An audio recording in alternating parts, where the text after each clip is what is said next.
problem with just missing the podcast with a puppet on the internet. We have a fantastic guest for you today and a fantastic episode, so tune in. A few weeks ago, some black people on a podcast called Open Chats said some very, very, very, very, very racist things about coloured South Africans. They said all coloured people are crazy, which is itself crazy, thereby undermining their own racist stereotype. The problem is Open Chats is a very big podcast with huge reach, but they don't seem to have any fact checkers. Not even their own brains are doing fact checking. In fact, if they did any less fact checking, the DA would quote them as official statistics.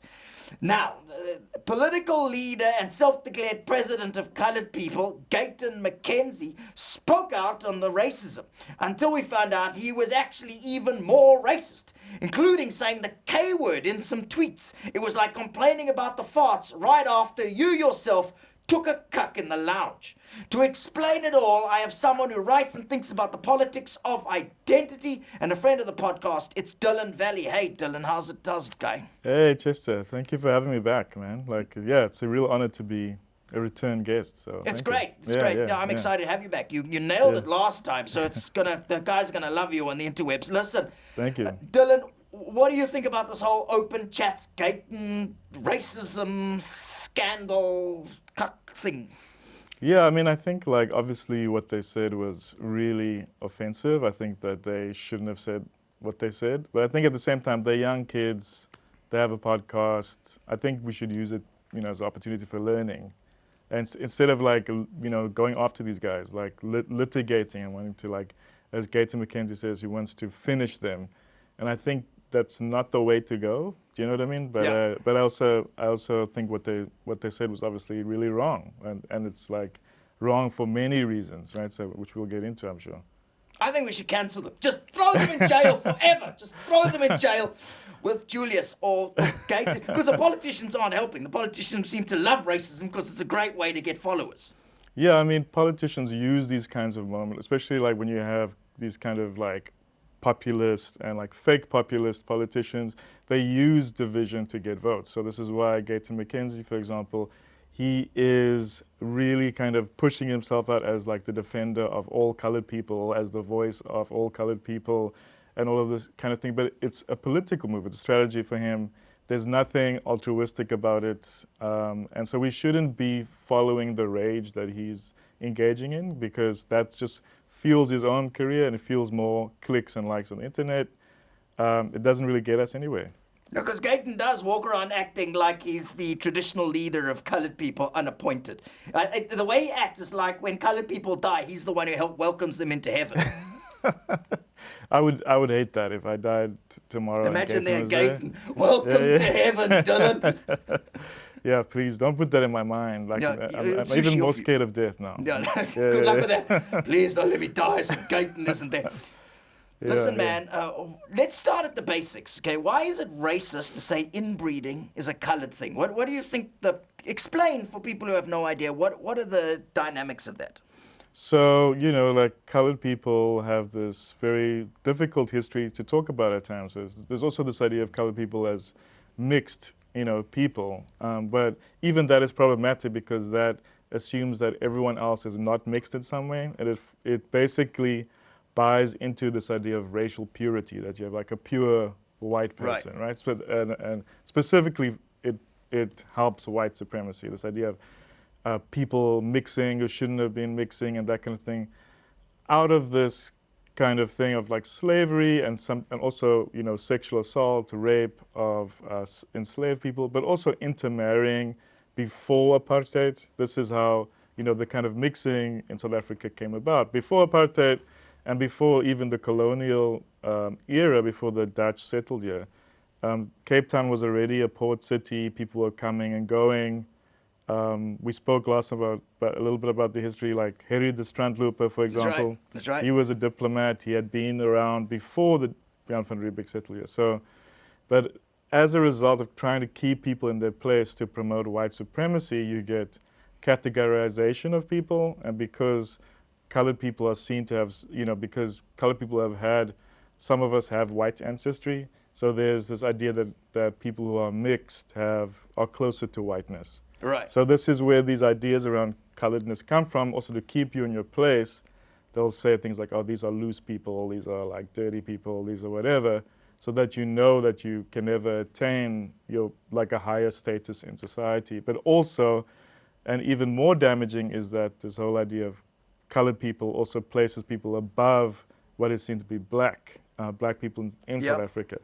Even though, if you look at the slaves in the Cape, the slaves that came to the Cape, 60% of those slaves were Africans, right? So we often think about them as Asians. We say like the Malay slaves that came. Yes, there was a huge group. Also Indians, like probably even bigger than the Malay population or the Indonesian population that came. So, but Africans made up 62% of the slaves in the Cape, who became part of this, colored community. So like most of us have African ancestry.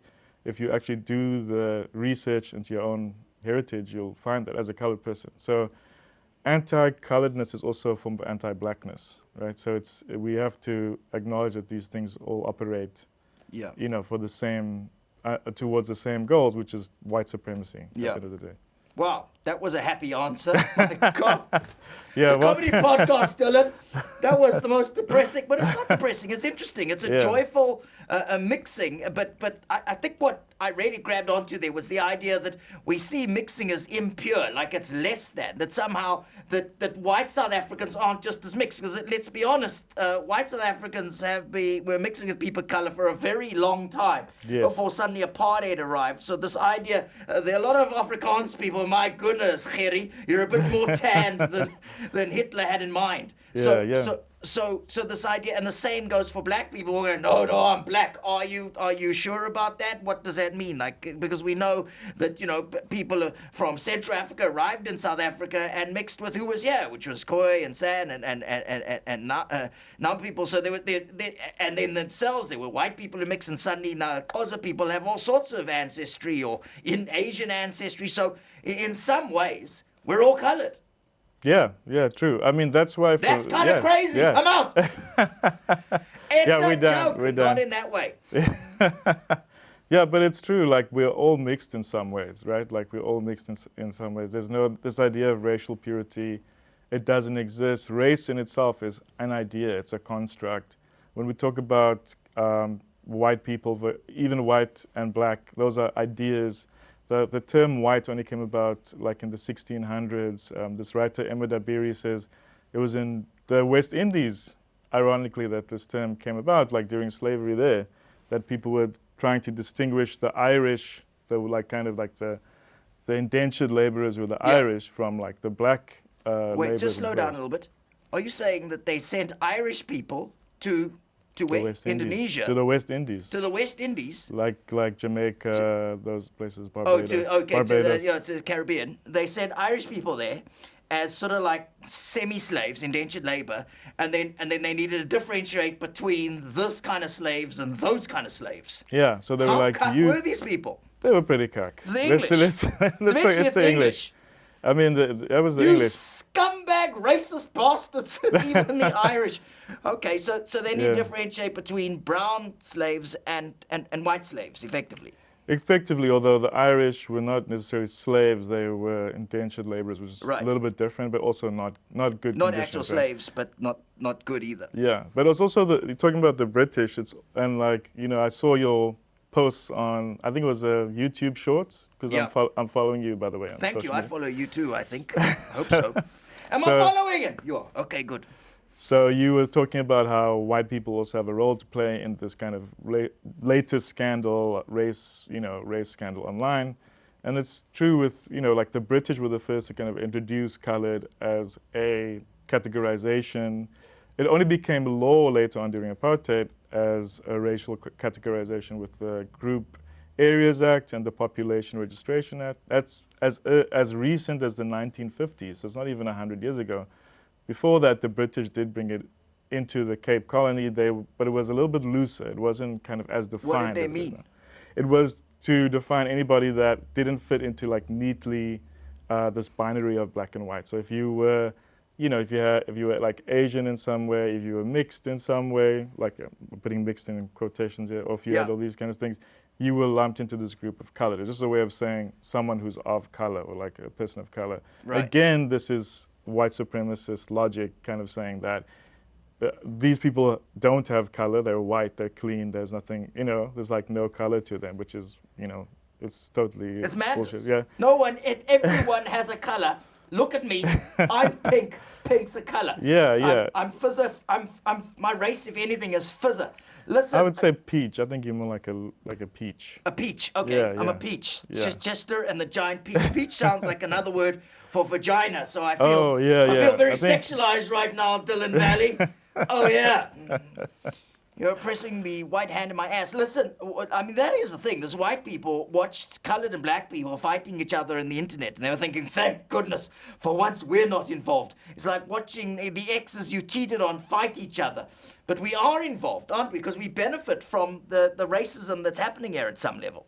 Yeah, totally. I mean, the colored was used as a way, like the idea of what a colored is or what it means was used as a way to buffer between the black majority in South Africa and the white minority, and to break up this group of people that, and also put the people who couldn't neatly be defined as black into a certain group, but also, again, like I said, in a very sinister way, then gave colored people more rights during apartheid than black people, which is why there's still certain levels of animosity between black people categorized as black and people categorized as colored, or colored people and black people.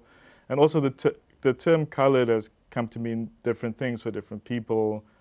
But yeah, but it becomes awkward for people to then claim coloredness because there's in some instances an assumed sense of buying into a racial hierarchy, like this classification of you're slightly better than us, and that's why you want to be called colored. A lot of people self-identify as colored because that's the community that they come from and that's what they know. And so you can't really cancel people based on that, or hate people based on, or call people racist just because they call themselves colored. But it does put you in an awkward place because there's a anti-blackness even within that categorization in itself. But we have to reimagine these things. We have to somehow find ways of moving beyond the old understandings of these words. This is what I'm wondering about. You see, if colored is a term that was initially invented by racist white people to describe a very diverse group of people, why would we still use it? I think we use it now because people have an affinity to it. They grow up in communities where there's like culture and language. Like we spoke about cops last time, for example, right? So to deny people the sense of who they are, to say like, oh, color doesn't exist. At the same time, black doesn't exist in the real world, so to speak, right? Or in our biologies as black people, but it's an idea. So, and you can be, I think we have to accept you can be both black and colored. We have to accept that coloredness. Don't tell Gayton, he'll write that one to death. No. Well, he is. Okay, I can say the K word, I'm black and colored. Well, he's already using it. He's already saying it. So like, but I mean, it's being colored is just a part of being black, a certain iteration of being black. And I think we had an opportunity, I think, in '94 to, break away from this idea. And now people also like trying to reinvent the word. You have people like Patrick Millett, who wrote The Lie of 1652, which is like a really great book. I'd recommend everybody read it. The Lie of 1652, I'll definitely read it. We spoke about it last time as well. It's great. Yeah, and he writes, he's trying to reimagine terms for colored people, like, for example, saying you were Camissa African, and Camissa was the name of a river that flowed through the city, where the city is now. Oh, wow. And so, or it's... I didn't know that. Yeah, there's like a place of sweet waters was the name of Camissa. That was what Cape Town was called by indigenous people. So Sweet Waters. Yeah. Oh, nice. So that's a nice name. So trying the Coca-Cola of its day. Yeah, exactly. Exactly. That's why we were the first refreshment station, right? That's right. In the Cape. We got your Sweet Waters, baby. So yeah, we could reimagine the words. We could come up with new words. I think there was a real opportunity in 1994 to do it when we came into democracy. We didn't do it then. now I feel like it's a bit too late to do away with the word. It's gonna there's so much culture attached to that word that you can't just like wish it away. Like you saw with Tyler, for example, who Yeah. went to Americans saying America. you can't say colored, and we're going, but you don't know our culture, so futzak. Yeah, that's her lived experience as a young woman who comes from a particular community where that's how people refer to themselves as colored people. So you can't blame her for that. That's like even in law we're like legally still like this kind of thing. So you can't blame Tyler for that. But I think maybe as a result of this kind of maybe as part of the national dialogue we should bring up the idea of like being colored. And also, like, even if it is just to reimagine it as part of a global black experience, because that's also how many of us see ourselves. And that's when there's also so little difference between us in terms of like the black community and the colored community. You know, often it's just language. Yeah. But in our genetics and everything, the walls between us are so, you know, they're very flimsy, like very porous. That's true. Yeah. So I think that is a possible way forward.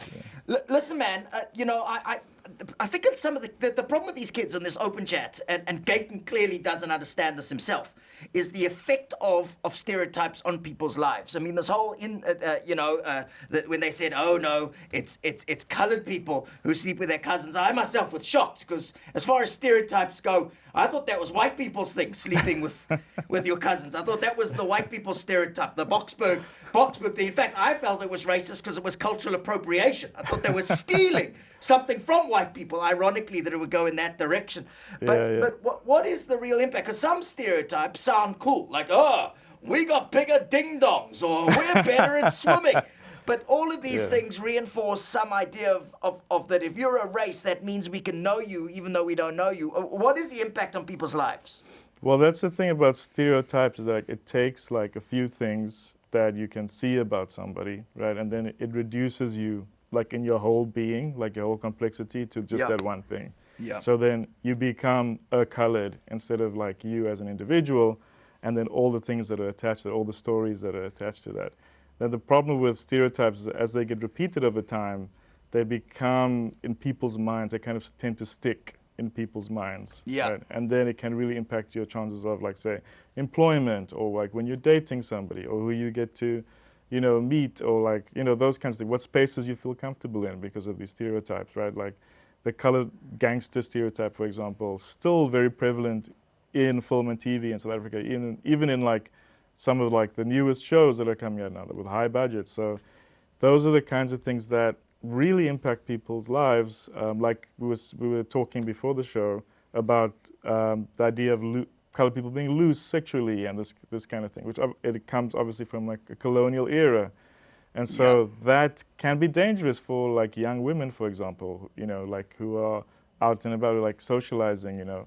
And so it's like all of these things have gender-based violence, all that kind of stuff. So like all of these things have real world implications. So we have to confront it as it comes out. And it's good that people have confronted open chats about it. And I think that they're probably like not going to be engaging in this kind of thing in the future. No, because they lost their DSTV sponsorship. They're in so much cuck. They're going to have to change their name to slightly less open chats. They are in so much cuck. If they were in any more cuck, the MK would appoint them as their Secretary General. Listen, you know, post-apartheid, we've dropped the idea of non-racialism, become a lot more racial. People seem to be more Indian, more colored, more Zulu, more Afrikaner refugee. Why is that? Well, I think that, you know, what happens, you know, in a democracy, if you don't address these kind of divisions and you're living in a very unequal society, like we're the most unequal society in the world, where our economy is not growing, there's corruption in government, and you haven't addressed these like structural inequalities and also psychological inequalities, people start to feel like, oh, my group is the most affected by all this, or like my group is the most aggrieved. And actually politicians then can use that to kind of, you know, get your vote and say like Chester for all the white puppets out there, like nobody's looking after you guys. Like, No, they are. They are. The white puppets having the best time. Ask John Steenhuisen. He literally got into the White House to hang out with an orange puppet. It was just puppet on puppet violence. White puppets are doing fine. Thanks, Dylan. Okay, good. So you guys are fine. We're doing fine. White puppets are everywhere. Ask Afriforum. They are looking after white puppets and another. There's actually a word for a stupid white puppet. It's Anne's roots. There, boom, I'm out. I understand what you're saying. That makes a lot of sense. How do we get rid of this? Because I do know a lot of coloured South Africans, and I have noticed there is a fair amount of anti-black racism there. Like coloured families will talk about their German ancestors. We are the Germans. That's Germans with a tan, as opposed to their Xhosa ancestors. How do we fight that? I think it's through dialogues like this, right? Like we got to start talking. We got to start talking really early on, so with kids at a young age, at like primary school level, to kind of really talk about our history, like where do all these ideas come from? Where do these racist ideas come from? Why is it that the person who cleans your house is black and everyone else only has black kind of labor, and why is the head of the boardroom white? Like, why are those inequalities there? So we have to start with talking through these kinds of things, and also understanding that there are going to be people who are going to stoke these differences because it works for them, because at the end of the day, they get traction through that. Even Gayton, just saying. Gayton, I'm talking about you bastard, thieving, conniving, and sometimes the white supremacists, the Steve Hofmeyrs and so on, everybody jumps on this racist steam train when they can. Exactly. So like Ronaldo Gous, even, for example, or like even when Ramaphosa and Steenhuisen and all them went to the union buildings, why was Johan Rupert there? Why were these white golfers there? Oh, you mean the White House? If they were in the union buildings, that would be a whole other conversation. Sorry, the White House, the Oval Office. To be honest, I'm not sure if the union buildings aren't also the White House, because we all know who runs the union buildings. Johan Rupert. Yeah, exactly. Like so why is it the case? Why is Johan Rupert some kind of genius? Did he figure out something to progress humanity forward, and thus was rewarded with all of his riches, or were there structural things that helped him along the way? Right. So like these are the kinds of questions we have to have. Also about these categorizations of colored and black. And I think the reason why this has become like a huge talking point is because the whole idea of coloredness highlights the way that in which race is this social construct and just an idea, and that's why it triggers so many people, because it's so obviously like a social construct, and it's so in your face how race is not meant to be like this fixed thing in our minds, and so we want to hold on to like these fixed categories. We want to be, and I think we should just get more comfortable with talking about these things and not identify so closely with it. We need to. I think there's a Biko quote, which was actually in a book called Colored by Tessa Dooms and another journalist. Yeah. Where he Lindsay says. Chattel. Yeah. Friends of mine. Yeah. Yeah, very good. Amazing people. journalist. Lindsay Chattel, yeah. And they have a Biko quote in there, which is like if we want to actually like address people's in a human way, if we want to address people's humanity, we need to foreground the humanity instead of their racial classification, right? I love that. Yeah. That is genius. We're people first and a race second. Yeah, listen to that, Gayton. Listen, man, what should we do to stand up to these politicians who want to divide us instead of bringing us together, who want to throw fuel on racial essentialism, this idea that you are your race, as opposed to it just being a feature of your identity? How do we deal with these bastards? Well, I think we need to build community. We need to listen to communities as well. So like when people are talking about the communities or when people are having certain grievances, we should listen to them. We should listen to people. We should also start to embrace this kind of class solidarity and see that people, like you had Lester on last time, we had these like really amazing conversation. Also, the statistics he was talking about the inequality in South Africa and how, like, if you earn more than 10,000 Rand, you're like, there's a really small... You're in the top 8% is what he said. Yeah, in the top 8%. If you earn a 10,000 Rand or more, you're in the top 8% of earners in South Africa. That is insane. Yeah, so we need to realize, like, this is a terrible situation, and this cuts across class and it cuts across race, should I say. It's a class issue.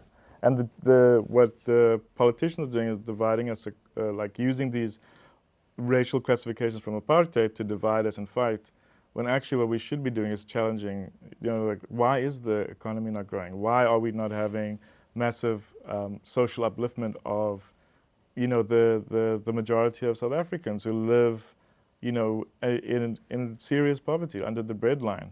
So like those kinds of things cut across black and colored communities, and like those are where we see our shared struggles. Those are places to start connecting. Because look, man, I wish that South Africans could see it like this, but clearly what's going on with Gayton Mckenzie and co is that they're people who have been neglected. They're people who have been left out in the cold, who are not being included in the system. That doesn't mean it's okay. Like, look how Donald Trump won in America by telling poor white people, no, I'm your guy, even though they're still privileged compared to people of color in America. So they just needed someone to help them racistly. And I'm not sure if... You see, what I'm trying to say is this, is that, the class struggle, helping poor people who are of color who are struggling, or poor people of whatever race who are struggling, is going to get jumped on. And look at this. Look at how we treat people who are foreigners in South Africa. Operation Dudula was trying to stop people from Zimbabwe. I heard a terrible story about a Zimbabwean mother who had to give birth to herself. Mm-hmm. She had to give birth to herself in a South African hospital, and the nurses just helped her clean herself up. It's sickening, it's a disgrace in this country, but that is working class, it's poor people of color kicking out other poor people of color. They're not going to Santon Clinic. They're not going to Christie and Barnard there in the foreshore, which is clear product of apartheid. They're going after other poor black people, and instead of targeting one where the source of this inequality is. How do we get people to get around that? Yeah, well, we need to start voting in people who are not telling us that they're going to be doing this kind of divisive politicking, like going into hospitals and saying, you need to leave. I think the Patriotic Alliance did this, going into hospitals saying, anyone who's not a South African needs to leave this hospital now. Yeah. Like those kinds of things are unconstitutional, and they're not who we are as South Africans. And to go back to history, these are colonial borders of okay, you're a Zimbabwean, I'm a South African. But these are arbitrary lines drawn up by European powers. And so by enacting out this kind of prejudice against fellow Africans, we're just reinforcing those. Again, it comes back to white supremacy. Again, it's like letting people fight for the scraps that they have, right? Instead of thinking about, well, why, and Patriotic Alliance will say, we don't have the resources for everyone, or whatever. That would be the counter argument. And action is A, yeah. Yeah, but it's why? Why don't we? Why can't we? We're a rich country, rich in natural resources. We've got so much, where's all the money going? We know where it's going into Ramaphosa's couch. Listen, man, some black people are still acting like colored people less than, as you say. It's because of this idea of racial purity that comes from whiteness. One white supremacist imaginary idea called white, like being black is Fanta and colored people is Oros. How do we break that ridiculous idea down? How do we explain the idea to kids? Because it's not reaching them. If the open chats, whatever podcast doesn't know it, then your average kid on the street doesn't know it either. And I'll tell you one thing, if you try to get Helen Ziller or any of those guys to get the Department of Education to include this, tell you, no, you're being woke. You're woke. That's what you know. We're just trying to teach kids not be racist. Or anyone, not just kids, Gayton included. Yeah. Well, I think with kids, we've got to tell them, firstly, two things can be true at the same time. You don't have to think this, this person is like that, therefore they're only like that. But this person could be black, but they could also be colored, or they could have a colored grandmother, and they could have, you know what I mean? So and these are the realities. So we need to teach kids that there's no such thing as racial purity, actually. There's no pure race. That race was just an idea that people came up with. Yes, physical appearances are real, and that has genetic differences, but those are just literally skin deep, the ways in which we look. But in terms of us as human beings, there's so little difference. I think it was a 0.1 difference in terms of how people look, how that affects your DNA and that kind of thing. So we need to start with that, and also be honest about what happened in history. Why do we have these structural inequalities? Why are there no black people living in Camps Bay, for example. You know what I mean? So it's like No, there are black people in Camps Bay, and they all have the name Kayadlanga. Wow, our camera guy just left. That's how professional we are. Yeah, Futsak, leave. One less white guy in the room. Okay, let's. No, we got this. We can do this. We're filming on our own now. Yeah. We're in the deep end. In Cape Town, you get a guy called a gachi. The guy gets people onto the taxis, and he sits there running, at the door. You know that. But people outside of Cape Town, you won't know that. And often the gachi's got a working class guy, and often is a coloured guy. And some of them have a particular accent that some would associate as kind of like a stereotype. So one of many accents that you hear people of color and colored people use, but you've never met a CEO who sounds like a gachi. Well, I don't know of one. And even though the CEO of SAA or SAFE should be a gachi, because if they did, that airplane would always be full. So we have this hierarchy that's created by accent where certain people are seen as less competent or capable. And my favorite quote comes from Chimamanda Ngozi Adichie, said the problem with stereotypes is not that they are not true, it's that they're incomplete. And those incomplete stereotypes affect people's life chances. Yeah, exactly. And that's exactly why you don't get kids who sound like a gachi basically working their way up the corporate ladder, is because that accent has a connotation with incompetence, which is also like totally bullshit, right? Like it's complete lies, bullshit. rubbish. Yeah. Which is also why, like, when I was growing up, my parents sent me to white schools, which had just been desegregated in the 90s, and why I sound kind of like how I do today, because like that's how I was socially acclimatized to, like a world that expected me to sound a certain way if I wanted to succeed. And that's also why a lot of colored people, you could even talk about some sense of like a colored privilege, or because some of us were able to do that as like a first language being English, for example. Even though my parents were Afrikaans, they like pushed that aside and were like, we're gonna just do English now. You know what I mean? Yeah.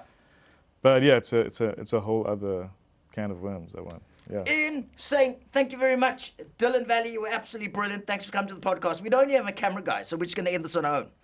Okay, cool. So how do we end it without the camera guy? I don't know. Let's hug. Let's hug. Thank you. Oh, thanks for having me back. Smells like coloured privilege to me. No, thanks, Dylan. It was great. Thanks. That's nice. Please make sure that you like, subscribe, comment, let us know who you want next. What an important conversation this was. Halala, that was real problem with Chester missing. Okay, bye. Okay, you can go now. Okay. I'm going to turn it off myself. Okay. It was great having you here. See you next time. Yeah, bye. Yeah. Bye. That's what we do. We kick people off set. Okay, bye. Brilliant. Thanks, Boots. It's fucking weird. Granted to run away. That was cool. You should definitely great. you should definitely keep that in.